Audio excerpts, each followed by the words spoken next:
Yo, today we are making a video that I never thought that I was going to be making. I never wanted to make a video like this, but unfortunately, two of my favorite wrestlers of all time, two of my top 5 favorite wrestlers of all time, my top 3 favorite wrestlers of all time, Roman and John Cena. What a disappointment. This, so far this year, has been a disaster for both of them. Roman Reigns, we're going to talk about him first. This Mania 41 season is going to be killed by the quote-unquote superstars of the WWE. And we're going to talk about Cody Rhodes and Seth Rollins and, other people as well that are involved in this, right? But the true mega stars, right? Your mega stars of your company are Cena, Roman, and obviously The Rock when he's there. And so that's why this video is going to center around these people. Now, first off with Roman Reigns. Last night on Raw, we got, the little look in at the Roman Reigns update, right? After he was curb stomped by Seth Rollins at our Royal Rumble. Double feet curb stomped by, may I add, right? Now, my question is this. Roman Reigns gets curb stomped at Royal Rumble. Walks it off completely fine. Somehow, some way, he's now out for the foreseeable future. And all of the reports and the tweets from all the big wrestling trades are basically saying that this dude's going to be out indefinitely. Now, obviously, this is part storyline. Of course, this is probably more kayfabe than it is reality, because this dude's just going to be kept off of TV for 2 or 3 weeks, and then he'll likely cost Seth Rollins his qualifying match for the Chamber, or he might just meet up with Seth in the Chamber, if Roman qualifies for it himself. But the fact is that at this point, Roman Reigns is being treated like a jobber. For some odd reason, Kevin Owens got Alabama slammed through a ladder on the back of his neck, bruised face, busted open face, injured neck, all that stuff, injured back, and he was on Raw last night to pile driver Sami Zayn. So how is Roman Reigns taking 2 curb stomps and he's gone now for the foreseeable future? Do you see the problem with this?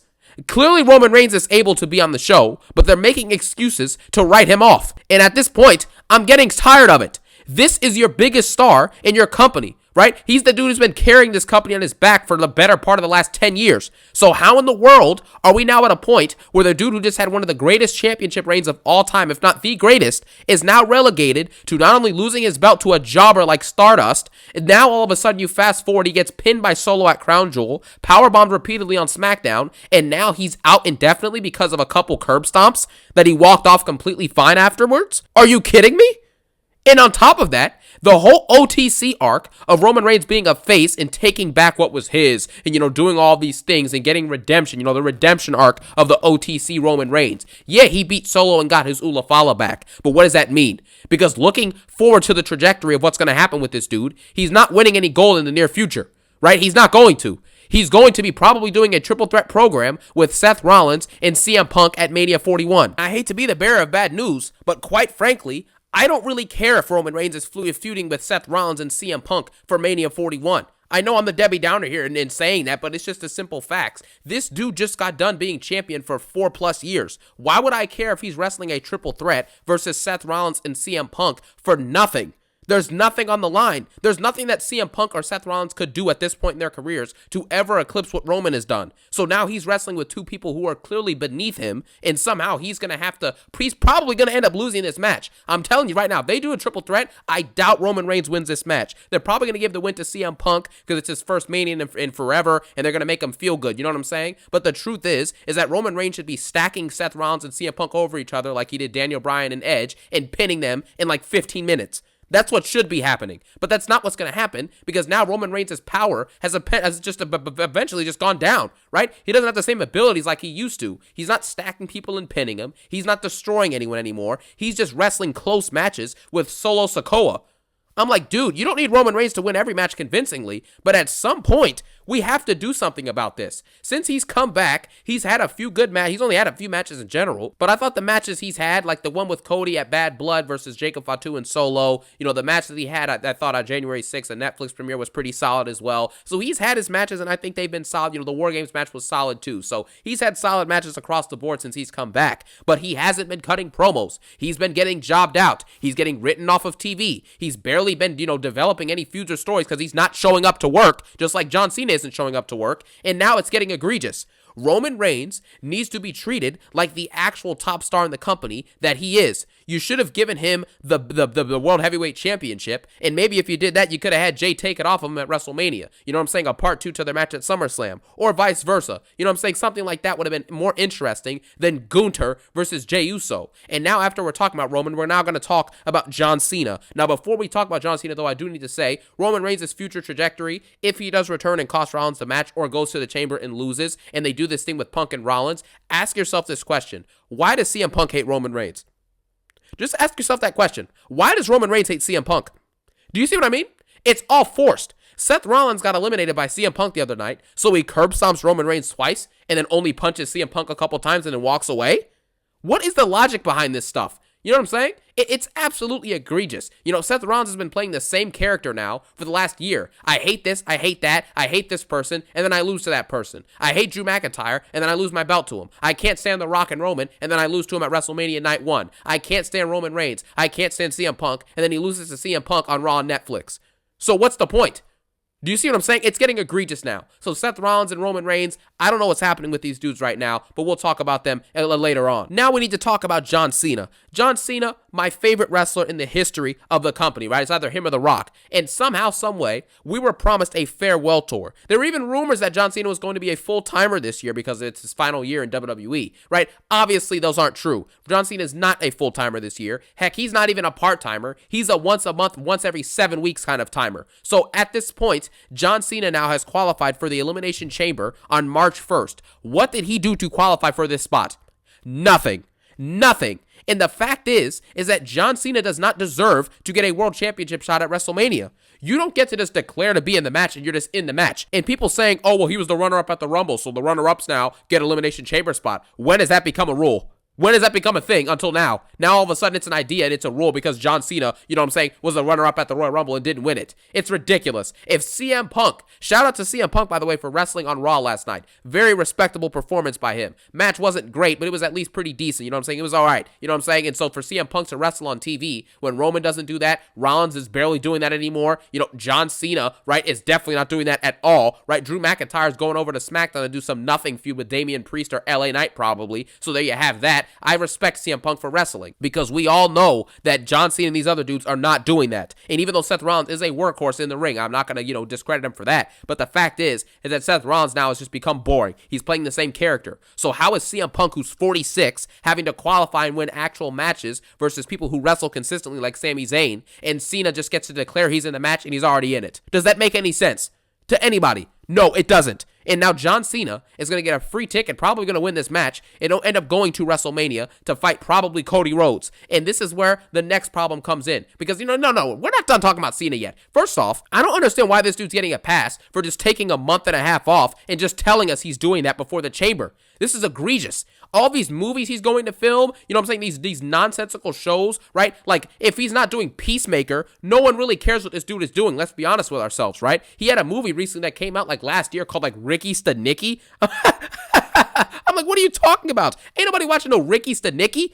I saw that movie in like my college dorm room last year, right? And what's it called? We were all laughing at how stupid the movie was. Yeah, it was funny in parts, but the movie was awful. You know what I'm saying? Not to bash the guy's movies or anything like that, but there's no way that this dude's prioritizing these no-name, non-important movies versus the career that put him in the position to be in those movies.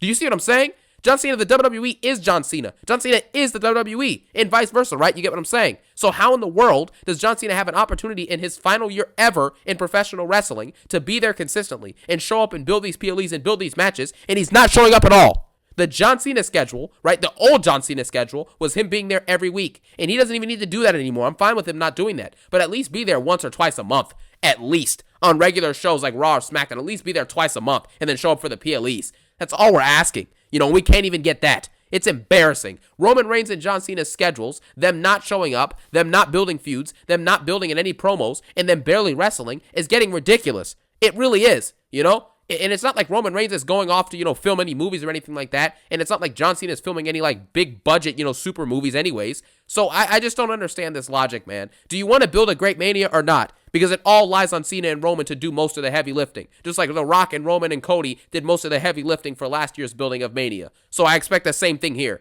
And speaking of Cody Rhodes and Gunther have absolutely failed us. If John Cena is to win the Chamber, or if Punk wins the Chamber, or whoever wins the Chamber, and we end up getting whoever versus Cody Rhodes, I think Cody Rhodes is eventually going to probably turn heel, or at least play an anti-hero role. And I'm tired of hearing about, oh, Cody Lander, oh, Homelander. No, he's a do-gooder. Cody Rhodes looks like a good guy. He's all smiles. He's taking babies with, taking pictures with babies. You know what I'm saying? Taking pictures with little kids, being the ultimate face. And that's great for him. You know what I'm saying? He's gotten over with the crowd. Good for him. But the fact is that eventually, if he stays face as champion, the crowd's going to turn on this guy. They are. It's the same thing with Jey Uso. Once he wins the world title, after about like 3 or 4 months, I'd give it, maybe past SummerSlam, they're going to turn on him too. It happens with everyone. Daniel Bryan, the Big Yes movement, won his title, had a massive, amazing moment at Mania 30, and then what happened after that? You know what I'm saying? It's the same thing. So we now have to understand that the simple truth is that Cody Rhodes, no matter who wins the Chamber, and even no matter who won the Rumble, it's not going to work out.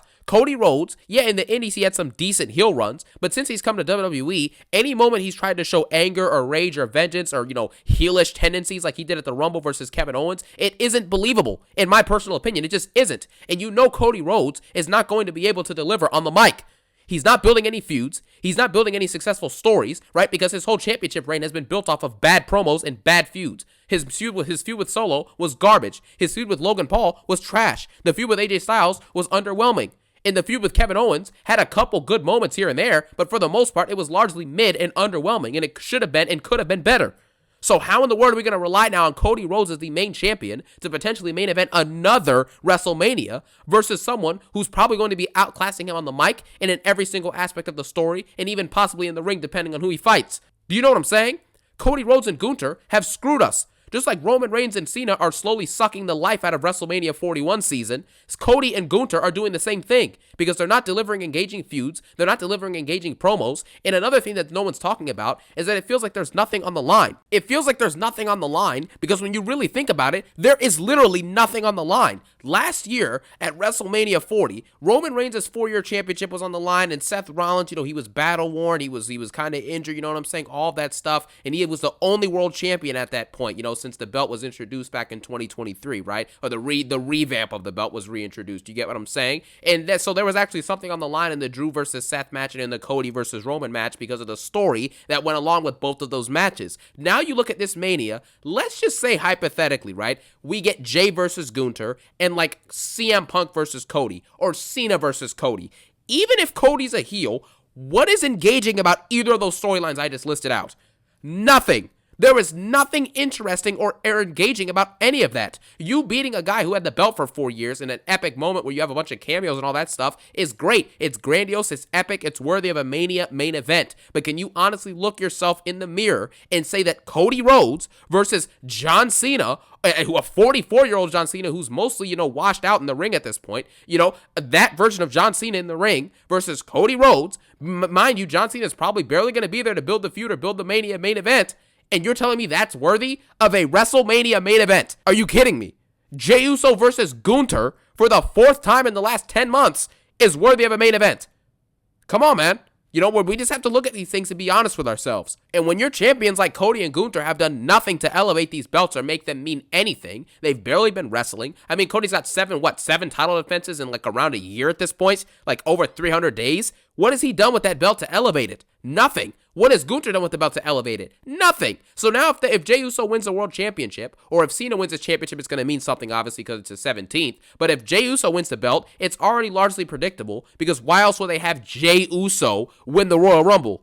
You know what I'm saying? Like, it just doesn't make any sense. He wins the Rumble just to lose the belt? Or just to lose the match? It doesn't make any sense. So we know Jey Uso is most likely going to be beating Gunther for that world championship if they do that match. And then you know that Cena is like, if Cody is heel, they're probably going to have Cena lose that match because they want to build the Cody heel run and keep it going on. And then they're probably going to wait until the last months of the year to finally let Cena break 17 so that it doesn't just happen early and easy like we all expect. Because clearly Triple H now wants to do the unexpected thing. Now all of a sudden he has the guts to do so. He doesn't have the guts to do it when it actually makes sense, but now he has the guts to randomly do do it and make Jey Uso champion and have him go against either Cody or Gunther in bad feuds. So, it really is what it is, man. At this point, the joy of WrestleMania season has been completely sucked out in terms of my personal opinion, right? I mean, you have nothing to look forward to, like I've been saying for weeks at this point, ad nauseum. You know what I'm saying? The championship reigns are garbage, right? The main event level superstars that we're supposed to be seeing stuff from, Drew McIntyre too, on a side note, somehow, some way, this dude has contributed nothing. And he's apparently going to be doing a feud with Damian Priest. You know what I'm saying? For nothing for Mania 41? Like, are you kidding me? After the year he just had last year, and this is what he's relegated to be doing? Charlotte Flair wins the Royal Rumble, right? She goes out on Raw last night with Rhea Ripley and cuts one of the worst promos of all time. Hey, Cleveland, you didn't like that? Cleveland, you didn't like that? Cleveland, you didn't like that? The forced hatred and the forced heat that she's trying to draw in as a heel, and it probably wasn't even planned. The crowd was just tired of her and her bad promos, so they were just like, dude, get out of here. You know what I'm saying? And it's just sad to see that stuff happen consistently nowadays. So Charlotte Flair's not building anything for her feud, whoever that's going to be. We'll see what happens with her and Tiffany, and I think her and Julia later tonight probably on NXT are going to do something. So, we'll see with that. She's obviously not going to be fighting Julia. I mean, nobody would care about that at all. But you get the point. It's getting ridiculous, The stars, the actual stars, and the superstars, your Romans and your Cenas, need to start doing a good job, a better job, a way better job of not only being active in the builds to this Mania season, but being influential, right? Have segments, have promos, send in videos, do something to put yourself out there and to have your significance and your impact and your imprint on these shows and in this Mania season to build these feuds, build these stories, and build a great Mania that is being touted months in advance of being the greatest or the biggest Mania of all time. Like they said last year. Last year's Mania ended up being actually very great, so they got away with it. But this year, you guys, like Triple H specifically, touting this as one of the biggest or the biggest Mania of all time, like a year in advance, he said Mania 41 was going to be even bigger than Mania 40. You know what I'm saying? He said it's going to be the biggest Mania of all time, all this stuff. Let's be honest with ourselves. This looks like it's going to be a mid-tier Mania at best.